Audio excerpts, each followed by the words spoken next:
जय हिंद दोस्तों। जैसा कि आप अपनी स्क्रीन पर देख रहे हैं, हमारी एमपीपीएससी की श्रृंखला स्टार्ट हो चुकी है, जिसमें हम 2009 से लेकर 2019 तक पिछले 10 वर्षों में एमपीपीएससी के द्वारा जितने भी क्वेश्चन एग्जाम में पूछे गए हम उन सभी क्वेश्चनों को देख रहे हैं।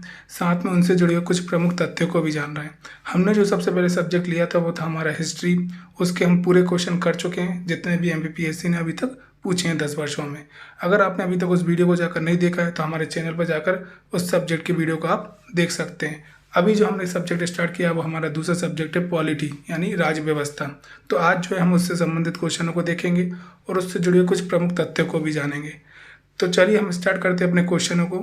मैं वन बाय वन आपको क्वेश्चन बताऊंगा, आप वीडियो को पॉज करके आपको क्या आंसर लगता है उसको दिए गए आंसर से मैच करिएगा। और लास्ट में वीडियो के कमेंट सेक्शन में हमें ये जरूर बताइएगा कि आपको टोटल कितने क्वेश्चन जो हैं सही हैं। तो चलिए हम स्टार्ट करते हैं। हमारा पहला क्वेश्चन है, केंद्र में कौन सा एक्ट द्विसदनीय विधायिका लाया? Option A 1961 act, option B 1917 act, option C 1919 act, option D 1915 act. तो आंसर है सी 1919 एक्ट। और प्रमुख तथ्य हैं, 1919 का अधिनियम मॉन्टेग्यू चेम्सफोर्ड द्वारा लाया गया, जिस नियम के अंतर्गत केंद्र में द्विसदनीय व्यवस्था लाई गई और मताधिकार को 3% से बढ़ाकर 10% कर दिया गया। इस अधिनियम में गवर्नर जनरल की कार्यकारिणी में 8 में से 3 सदस्य भारतीय थे। नेक्स्ट क्वेश्चन है, निम्नलिखित में से किस अधिनियम द्वारा संवैधानिक निरंकुशता का सिद्धांत प्रबद्ध किया गया? ऑप्शन ए 1909 का भारतीय काउंसिल अधिनियम, ऑप्शन बी 1919 का भारत सरकार अधिनियम, ऑप्शन सी 1935 का भारत सरकार अधिनियम, ऑप्शन डी 1947 का भारतीय स्वतंत्रता अधिनियम। तो आंसर है सी 1935 का भारत सरकार अधिनियम। और प्रमुख तथ्य हैं, 1935 का अधिनियम ब्रिटिश संसद द्वारा बनाया गया सबसे विस्तृत अधिनियम था। इस अधिनियम के अंतर्गत एक अखिल भारतीय महासंघ स्थापित करने का प्रावधान किया गया। इसी अधिनियम में भारत संघ स्थापना, संघीय न्यायपालिका, केंद्र और राज्यों के मध्य शक्तियों का विभाजन आदि की व्यवस्था की गई थी। नेक्स्ट क्वेश्चन है, निम्नलिखित में से संविधान सभा के बारे में गलत कथन कौन सा है? ऑप्शन ए, इसने बड़ी संख्या में समितियों की मदद से काम किया, उनमें से प्रारूप समिति सबसे महत्वपूर्ण थी। ऑप्शन बी, अल्पसंख्यक समुदाय जैसे ईसाई, एग्लो इंडियन और पारसियों को सभी में पर्याप्त प्रतिनिधि दिया गया। ऑप्शन सी, इसका निर्वाचन सार्वभौम वयस्क मताधिकार के आधार पर किया गया। ऑप्शन डी, इसकी चुनाव प्रक्रिया 1935 के अधिनियम के 6वीं अनुसूची पर आधारित थी। कर संपत्ति और शैक्षणिक योग्यता के कारण मताधिकार सीमित था। तो आंसर है सी, इसका निर्वाचन सार्वभौमिक वयस्क मताधिकार के आधार पर किया गया था। ये जो आंसर है गलत है।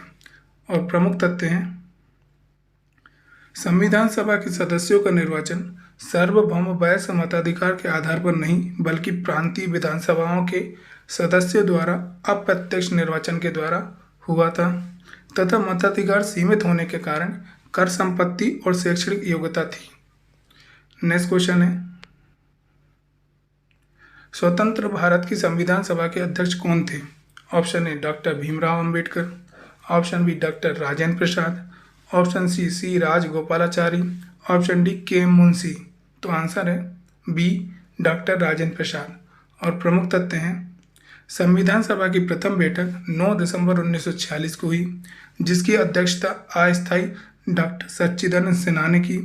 इसके बाद 11 दिसंबर 1946 को स्थायी अध्यक्ष के रूप में डॉक्टर राजेंद्र प्रसाद को निर्वाचित किया गया। याद रखिएगा, काफ़ी महत्वपूर्ण ये तथ्य है। नेक्स्ट क्वेश्चन है, भारत का संविधान किस तिथि को अपनाया गया? ऑप्शन ए 26 जनवरी 1950 को, ऑप्शन बी 26 जनवरी 1949 को, ऑप्शन सी 26 जनवरी 1949 को, ऑप्शन डी 15 जुलाई 1947 को।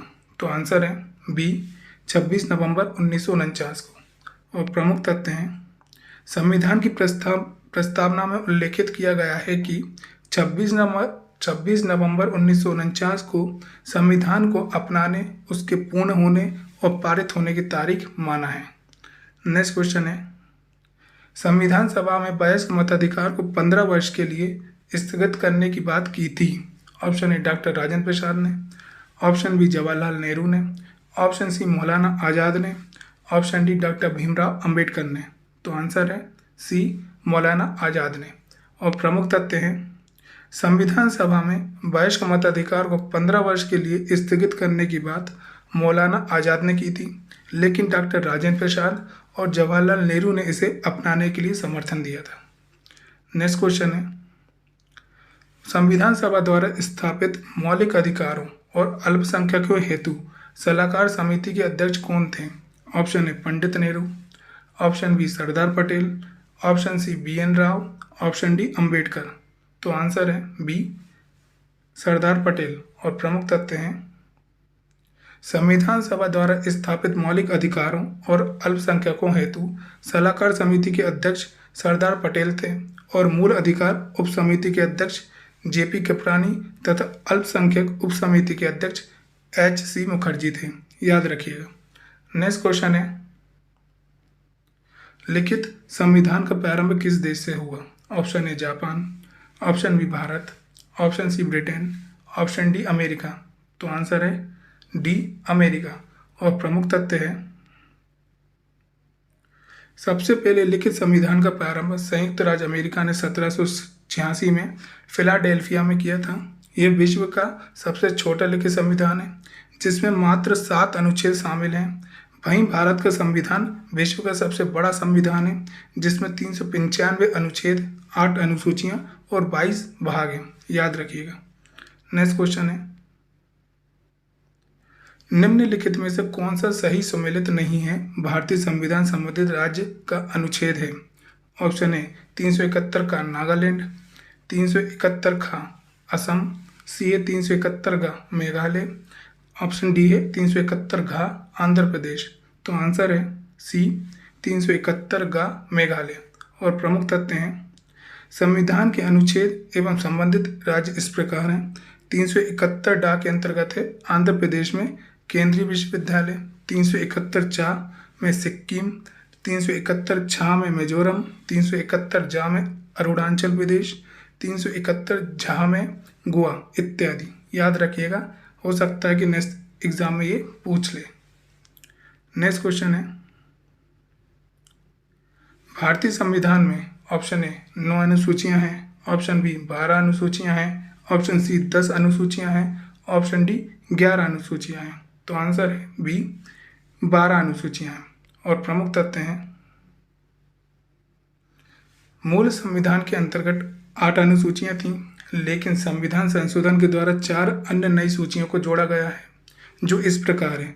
नवी अनुसूची को प्रथम संविधान संशोधन अधिनियम 1951 द्वारा, 10वीं अनुसूची को 52वें संविधान संशोधन अधिनियम 1985 द्वारा, 11वीं अनुसूची को 73वें संविधान संशोधन अधिनियम 1992 द्वारा और 12वीं अनुसूची को 74वें संविधान संशोधन अधिनियम 1992 द्वारा संविधान में शामिल किया गया है।